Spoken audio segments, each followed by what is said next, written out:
Por favor, Panchito. Gracias, Patricio.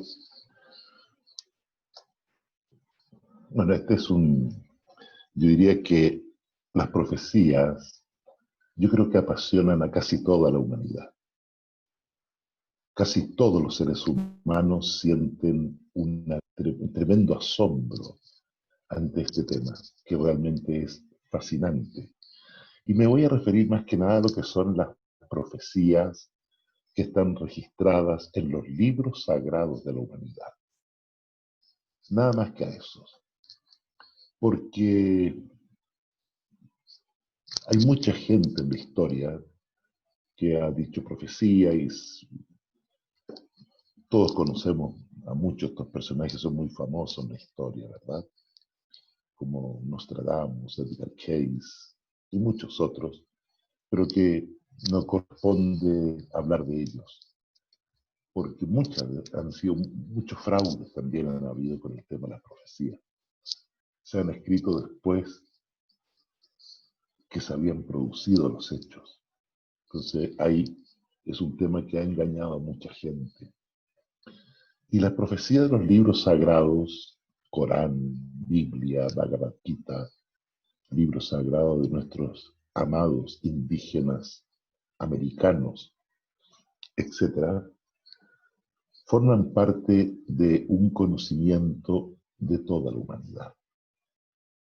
Pero hay que entender que las profecías fueron muchas, la mayoría de ellas, escritas en un lenguaje simbólico, en un lenguaje alegórico. Dentro de las palabras están ocultos los misterios de las profecías. De hecho, son libros, son palabras selladas que nadie podría comprender, nadie. Se dice que el cerebro piensa, pero el corazón sabe. Y cuando hablamos de los libros místicos, hablamos del corazón, de la esencia misma. Y muchos de los grandes profetas, en un lenguaje muy similar, haciendo uso muchas veces de los mismos símbolos, se refirieron a hechos trascendentes que iban a ocurrir en el futuro. La verdad es que no existe ninguna religión, ningún profeta, que no haya guardado un espacio en su revelación para realizar profecías. Todos ellos anuncian. Y lo extraordinario es que todas apuntan exactamente a un mismo lugar, un mismo tiempo, y se iban a producir, según todos, hechos verdaderamente terribles en el mundo. Pero son palabras que están selladas. Es increíble ver, por ejemplo, cómo las grandes religiones del mundo están en un estado de división que resulta verdaderamente asombroso. Más de 30.000 denominaciones distintas dentro del cristianismo, por ejemplo, en donde cada uno piensa y tienen el derecho para ellos de sentir que son la verdad absoluta. El Islam dividido enormemente, todas las religiones muy divididas, donde no existen puntos que puedan eliminar esos prejuicios tremendos que hay para producir la unidad entre los mismos, que son todos seguidores de una misma fe, del cristianismo, pero al dividirse se convierten prácticamente en enemigos de unos contra otros. Y eso es lamentable porque eso es diametralmente opuesto a lo que es el espíritu de la religión, que es unir, ¿verdad? Ahora, yo me quisiera centrar para hablar de los libros y las palabras selladas en una profecía asombrosa que hay en el Antiguo Testamento, en el libro de Daniel, y está en el capítulo 12, donde Daniel escribe que tuvo una visión. Y la visión que tuvo era la visión del fin de los tiempos. y describe que es una situación tan horrible, tan terrible lo que vio en esa visión, que no pudo soportarlo y cayó desmayado. Cuando recuperó otra vez la conciencia, otra vez tiene esta visión. Y Daniel pregunta, ¿y cuándo será? Y le dice que es la visión del fin de los tiempos. Y Daniel pregunta, ¿y cuándo será el fin de los tiempos? Y la visión le dice, calla, Daniel, y sella los libros, porque las palabras están guardadas y selladas hasta el tiempo del fin. Y Daniel pregunta, ¿y cuándo será? Y la visión le dice, será en 2300 tardes y mañanas. Entonces serán abiertos los libros y naturalmente reveladas las palabras. Una de las misiones complementarias de Baha'u'lláh en los 40 años de revelación fue interpretar los libros sagrados de las religiones utilizando las palabras exactas que correspondían para cada interpretación que él hacía. No olvidemos que Baha'u'lláh en una oportunidad dice que cada palabra que existe tiene infinitos significados. Y dice que si él tuviera 10 secretarios durante 2 años, las 24 horas del día, él podría estar dando significados distintos de una misma palabra. Es asombroso. Entonces, interpretar los libros sagrados es algo que está totalmente prohibido porque el hombre no entiende el lenguaje. No lo entiende. Y tanto Baha'u'lláh como Abdul-Bahá hicieron la interpretación de estos libros sagrados. En el Kitab i Khan, el libro de la certeza, podemos encontrar muchas interpretaciones de Baha'u'lláh de los dichos de los profetas anteriores. Con respecto a esta de las 2300 tardes y mañanas, cuando los libros serían abiertos, dice que cada mañana y cada tarde son un día. La profecía habla de 2300 tardes y mañanas, que se convierten en 2300 días, porque un día tiene un valor simbólico de un año en la Biblia. Esto ustedes lo pueden consultar en el libro de Ezequiel, en el capítulo 4, versículo 6, donde señala exactamente que cada día es un año. Entonces, 2300 tardes y mañanas son 2300 días. Esto fue dicho por el profeta Daniel en el año 456 a.C., cuando era el intérprete de los sueños, el intérprete de los sueños del rey Nabucodonosor en Babilonia. Si tienen una calculadora a mano, rápido de usar, pueden llegar a la siguiente operación. Los 2300 días y tarde, que son 2300 años, ustedes le restan 456, que fue el año en que fue dicha esta profecía. Entonces tenemos que 2300 menos 456 son exactamente 1844. Ese es el día que comienza el tiempo del fin. El fin de una época. El nacimiento de una nueva era, de un nuevo ciclo de poder humano. Entonces, 1844 es una fecha que se repite en todos los libros sagrados, porque hay profecías exactas para ese día. Y hay muchas otras profecías que hablan de otras cosas que podríamos otro día dedicar. Yo hoy he querido centrar más que nada en el 1844. Entonces, ese día se empieza el tiempo del fin, el fin de los tiempos. Cuando son abiertos los libros y son reveladas las palabras. Existe en el judaísmo una profecía también que para mi gusto es impresionante, cuando dice que los judíos serían expulsados de su tierra, perseguidos por los cuatro rincones del mundo, odiados por un crimen que van a cometer. Resulta que no hay peor desgracia para un pueblo que negar a la manifestación divina. Negar a la manifestación trae consecuencias. Lo que vemos hoy en día en el mundo de la humanidad que niega esta revelación y que comenzó con los reyes, cuando Bahá'u'lláh le escribe a ellos, los llama a la unidad, no la aceptan, y Bahá'u'lláh les dice, pronto veréis lo que vuestras manos han forjado. Si hoy estamos viviendo estas crisis en el mundo como una consecuencia del rechazo que tuvo Bahá'u'lláh por parte de los reyes y los gobernantes del mundo entre los años 1875 y 1881, cuando él envía estas cartas.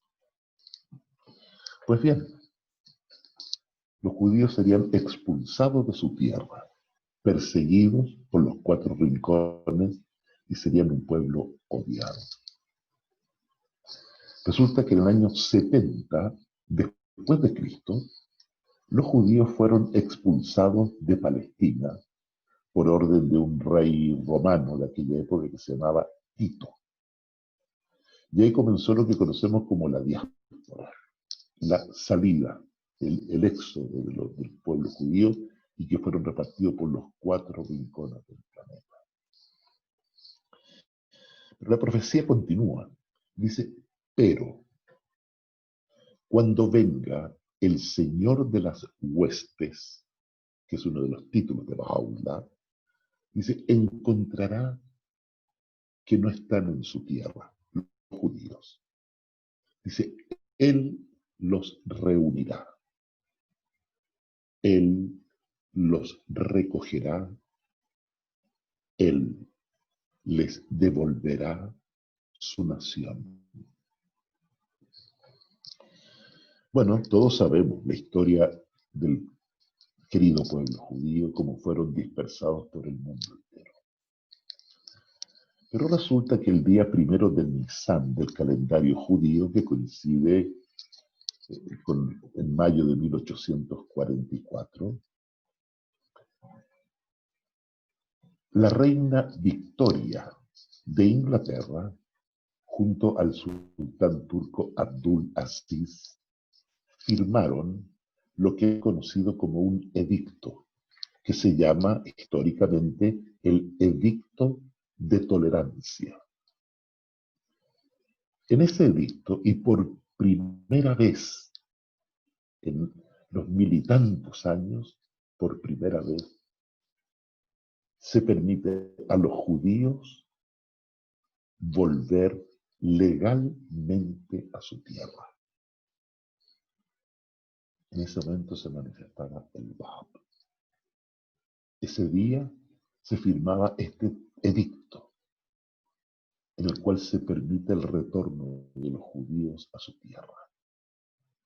Ese día los judíos comenzaron a volver a Israel y tuvieron que transcurrir casi 100 años para que el 10 de diciembre de 1948 se firmara el reconocimiento de la humanidad del Estado independiente de Israel. Es decir, cuando nace la fe, los judíos no están en su tierra, pero el Señor de las huestes, como decía la profecía, encontrará que cuando viene no estar en su tierra, Él los reunirá, Él los recogerá, Él les devolverá su nación. Hoy vemos el Estado de Israel con todos los conflictos que hay es un estado independiente reconocido por la humanidad. Por lo tanto, eso es una profecía que históricamente cualquier persona ha de reconocer que se produjo algo extraordinario. El día que nace la Fe Bahá'í, ellos recuperan su tierra. En el Islam hay una profecía maravillosa. Cuando Mahoma es uno de los 18.000 hadís que hay en el mundo del Islam y que dice que el prometido volverá el día que hable el hierro contra el hierro. Bueno, todos sabemos que hasta el año 1844 el desarrollo de la humanidad se puede trazar con una línea absolutamente horizontal, donde no se produjeron ni un avance en el mundo de la ciencia, nada. Hasta tal punto que, como cuenta William Sears en su libro Ladrón en la Noche, tanto en Europa como en América, todos los inventores, los científicos llegaban a una conclusión común que dice: todo está creado. El hombre no puede crear nada más. Todo está hecho. Entonces cerraron, esto uno lo puede comprobar en las bibliotecas públicas, como en ese año 1800, desde el año 1825 hasta el 1844, todas las casas de patente en el mundo occidental cerraron sus puertas porque ya no había nada que inventar. Nada. Sin embargo, ese mismo día, 23 de mayo de 1844, un personaje que todos conocemos, llamado Samuel Morse, envía el primer telegrama de la historia de la humanidad. Es el inventor del telégrafo. Y el telégrafo, hasta el día de hoy, es reconocido por todo el mundo de las ciencias como el primer invento de esta nueva era. Es un invento que además simboliza la no existencia de las fronteras, que el mundo se hace uno solo a través de las comunicaciones. Entonces Samuel Morse, en ese día tan especial, invita mucha gente, va a asistir a la inauguración de este telégrafo, en el cual Samuel Morse enviaría el primer telegrama de la historia desde...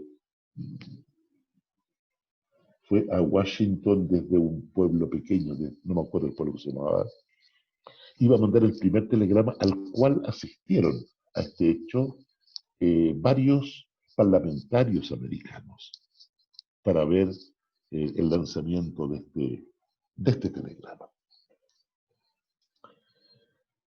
Samuel Morse era un hombre, como los grandes, era muy humilde. Entonces, el primer telegrama que se iba a mandar en la historia, él no quería que fuera una frase creada por él, sino que pide que le traigan una Biblia, que le tapen los ojos, le venden los ojos, y él, donde abra la Biblia y donde ponga su dedo, esa frase que aparezca será la primera que será enviada por este invento del telégrafo. Claro, la gente consideraba que era una cosa extraordinaria que estaba haciendo Samuel Morse, ¿no? Y él hace eso, abre el libro, pone el dedo, y la primera frase que fue escrita en esta nueva era, por este invento que es el símbolo de la nueva era científica, la frase de la Biblia que está en el capítulo de Números 22, dice: lo que Dios ha enviado. Claro, por un lado, en el mundo físico, tenemos el telégrafo. Y por el mundo espiritual, tenemos que ese mismo día surge en Oriente una nueva revelación divina.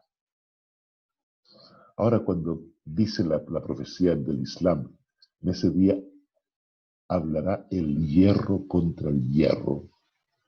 Normalmente la gente piensa en la espada, pero no, es el hierro contra el hierro, el telégrafo que habla.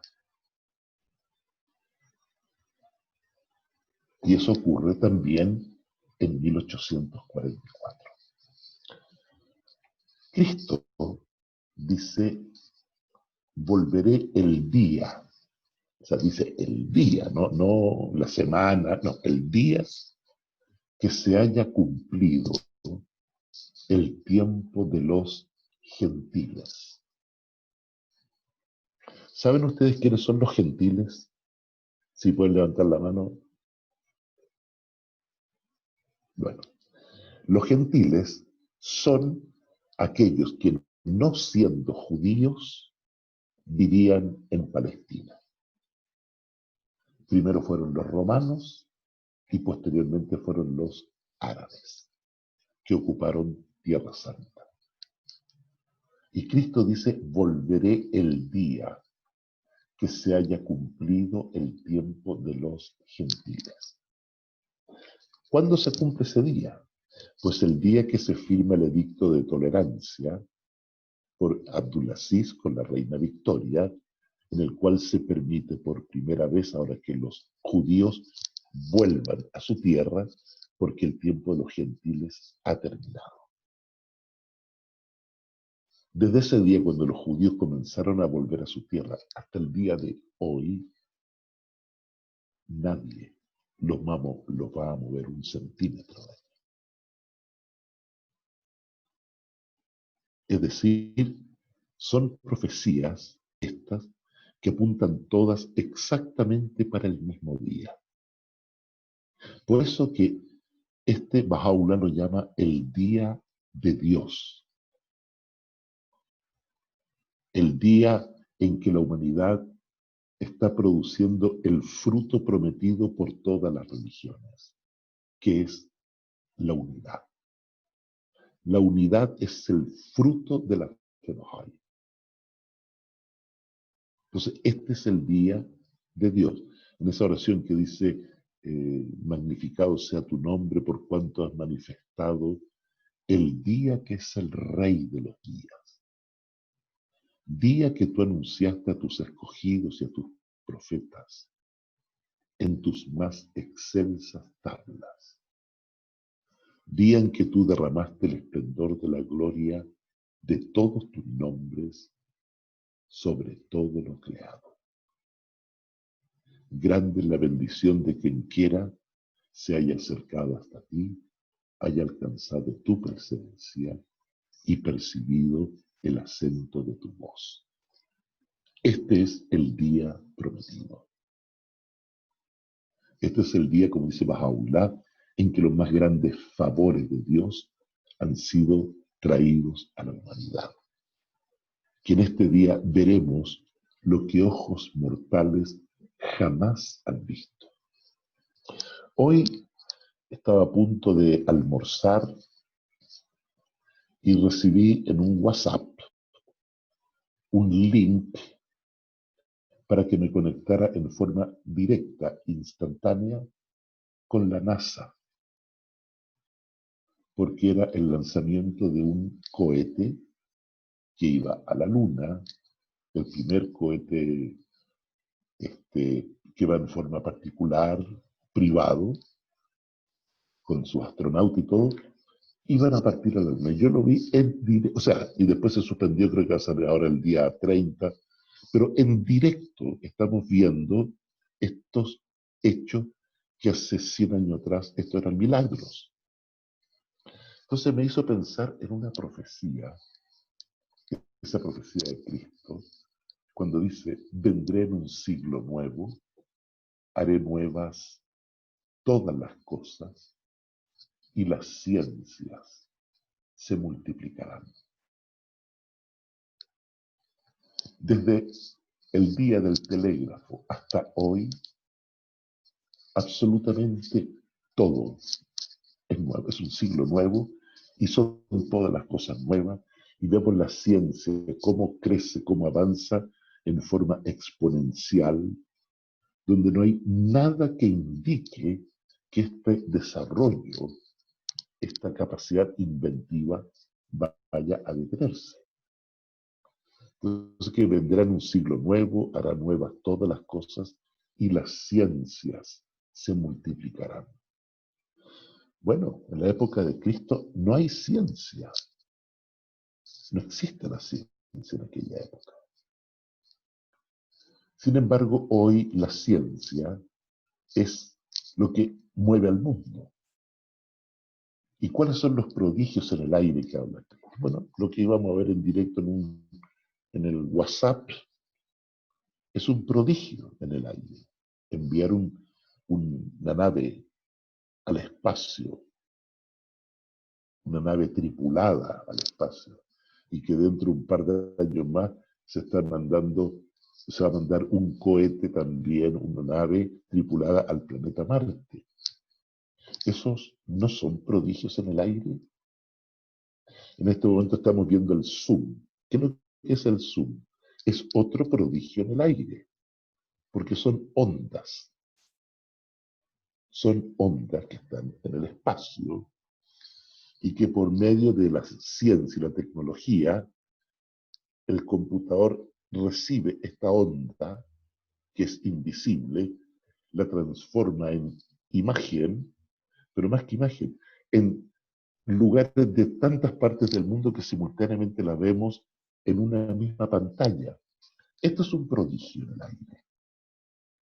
Cuando usted escucha radio AM, FM, está siendo parte del cumplimiento de esa profecía. Son prodigios en el aire.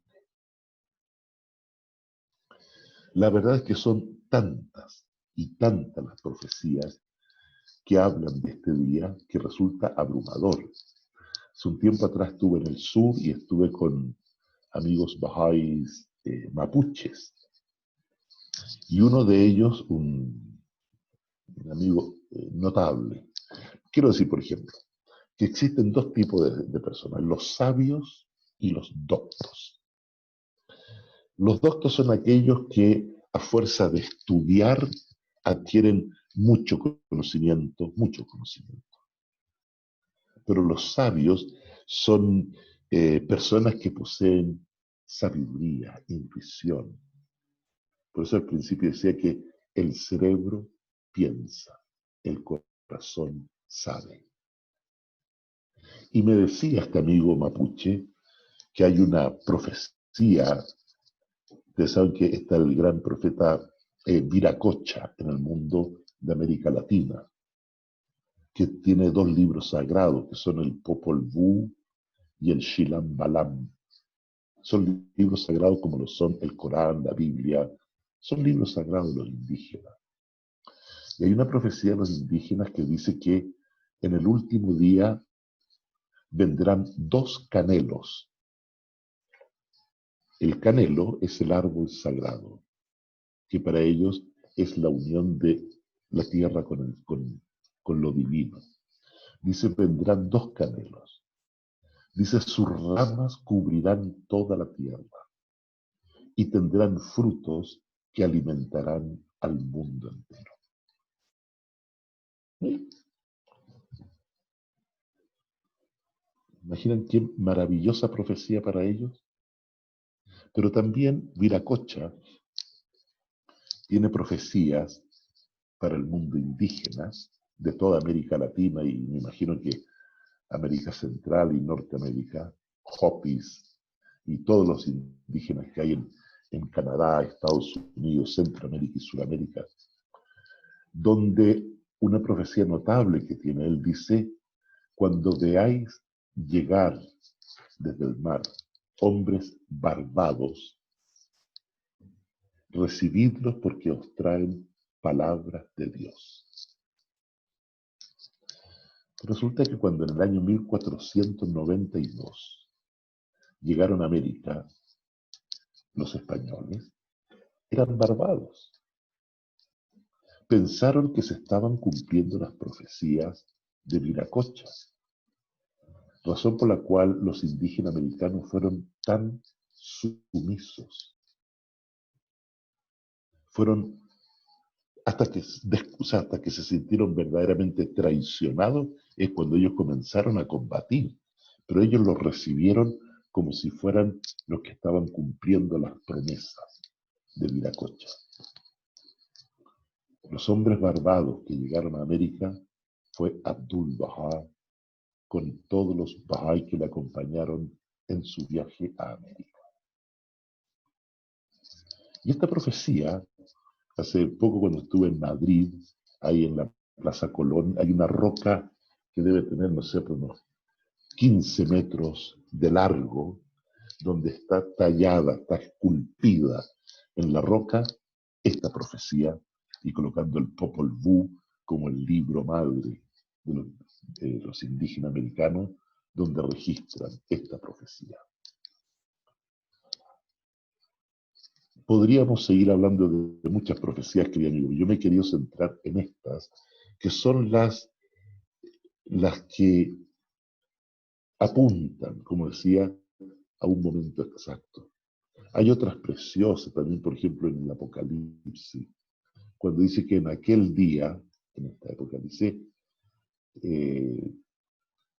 los nuevos amantes, los nuevos creyentes recibirán una piedrita y en él inscrito un nombre nuevo.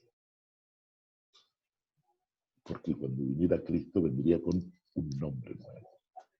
Y este estaría grabado en esta piedrita que solo saben el nombre aquellos que la reciben. Son pequeños detalles. Entender que las profecías son pruebas adicionales, son pruebas de soporte, son apoyos de las manifestaciones divinas. No son apoyos de argumento lógico, sino que son eso, pruebas muy fuertes, muy potentes, pero son adicionales. Entonces, cuando yo les sugiero leer, por ejemplo, el libro Volveré, que es extraordinario, o Ladrón en la noche, para realmente quedar pero fascinados con el mundo de las profecías. Yo voy a llegar hasta aquí porque creo que hay mucha gente, muchos amigos y amigas que pueden hacer comentarios y también hacer preguntas o también lo que ustedes quieran decir. Este es el momento. Les agradezco la paciencia por escuchar todo este rato y ahora tienen ustedes la palabra.